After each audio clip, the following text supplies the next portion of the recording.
Hi, my name is Phil. I like talking about politics, and in this video I'd like to set another record straight, another myth if you will, and that is that migrants in the UK, especially EU migrants, are a drain on the economy. It's a pretty prevalent Brexit misconception. But first, if you'd like to be notified of daily news and politics, then please subscribe to the channel and click the bell notification icon. So, if you've been in the UK for any length of time, particularly those of us who are from the UK and have lived here all our lives, it doesn't usually take very long for our gutter press to begin demonising foreigners with tales of how they are an economic drain on the economy, and the reason that British citizens can not seem to be seen by a doctor, or why public services are stretched beyond bursting. And without checking a few facts, it's not even actually a stupid thing to believe, even though it is wholly wrong. It stems from ignorance in two areas, legal and economic. Two areas where the average citizen doesn't need to have a great deal of in-depth knowledge. And I dealt with the legal ignorance in a video earlier this week. It's what sort of prompted this one. So we'll just quickly note that it is based on the common belief that you could get economic migrants simply turning up to the UK and get access to a whole range of social benefits, handouts essentially. Of course, this isn't true. It's not true in EU law, and it's not true in British law. Yes, we take in refugees when public opinion forces the government's hand, but that's not a legal requirement. Bear in mind that when the Syria crisis hit, not all EU countries accepted refugees. Each country took according to its own sense of morality, or more specifically, the sense of morality of its people. But that's the legal root of this ignorance. The second is economic, which is what I want to talk about here. Now, if someone tells me about a law that supposedly exists that I'm sceptical about, like, for example, it's the EU law that all EU member states have got to adopt the euro in 2020, I think that's another myth that needs busting, then I can look it up, or better still, I can ask them to name me the piece of legislation and which section I can find it in. And if it doesn't exist, they won't be able to do that. And if it does exist, I'll be able to read it myself. It is very similar, though a more difficult process, with economic misinformation. So if someone says to me, one of our marvellous newspapers for example, that immigrants are a drain on public services in the UK, I will ask, okay, so how much do these people pay in taxes and how much are they taking away from public services? I can do the subtraction myself. Now, the latest figures to be able to deal with this were published in 2018. Link below.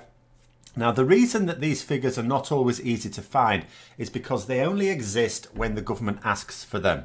So when it comes to laws, legislation, you can easily find them at all times because they are a matter of public record. When it comes to government statistics, you can access them, but government statistics only exist for things that the government asks for. So they have to ask for the statistics. And usually when the government doesn't want to draw attention to a thing, it doesn't ask for them. Boris Johnson's government at the moment is not asking for anything. They have specifically not asked the civil servant for updated impact reports on Brexit, for example. So we go from the latest ones. But anyway, this particular report had was when the government was asking for data because they wanted to assess the economic impact of Brexit. So they wanted to know what is the impact of reduced migration from the EU. And you find a few interesting stats. First of all, European migrants living in the UK, which is the important one because we're talking about Brexit here. That has no impact on migrants from elsewhere. So when it comes to European migrants, they contribute £2,300 more to the Treasury. In taxes, they pay £2,300 more each year compared to the average UK citizen. Now, that is obvious, of course, because the only EU migrants in the UK who are those who come over to work, because it's a bit of a myth about them coming over here for benefits. And whereas when it comes to UK citizens, obviously the country has those who are working and paying taxes. It also has those who are not working and will obviously pull down the average. So again, indicating there that the number of EU citizens living in the UK drawing from the public services is much lower proportionally to the average UK citizen. The report puts the figure really even more starkly as well. There's one particular statistic which really spells it out. So it says that over the course of their lifetime, a European migrant in the UK will contribute a net total of £78,000 to our public finances. That's net, remember. So that means they pay an amount of tax on average. So that's been paid to the UK. Obviously, they'll access public services as well.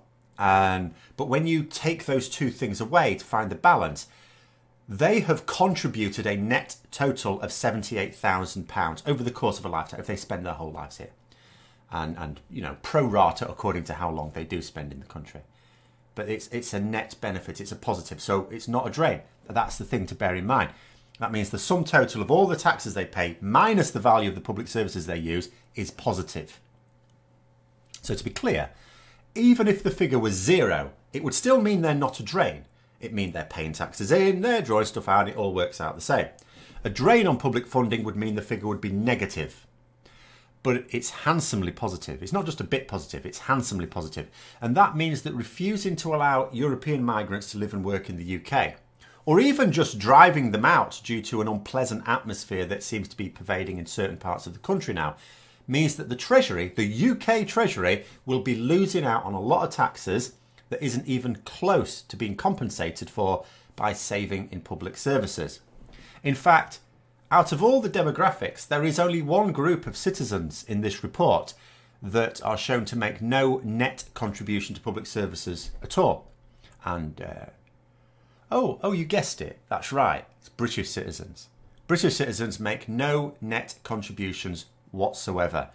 And so not only will Brexit hit our economy by reducing our productivity, we won't be able to sell as much, but we'll also be raising less in taxes to pay for those public services that are stretched, not because of migrants, because they are actually helping prop it up. That report makes that clear. It's stretched because governments have been underfunding them. We have been voted for governments that decide instead of giving the money back to us, redistributing it via public services, they'd rather give it to billionaires who already have more than enough. So I hope you found the video interesting. If you did, don't forget to click the like button. And if you'd like to support the channel further, then please also click the Patreon link for details. And until next time, I'll see you later.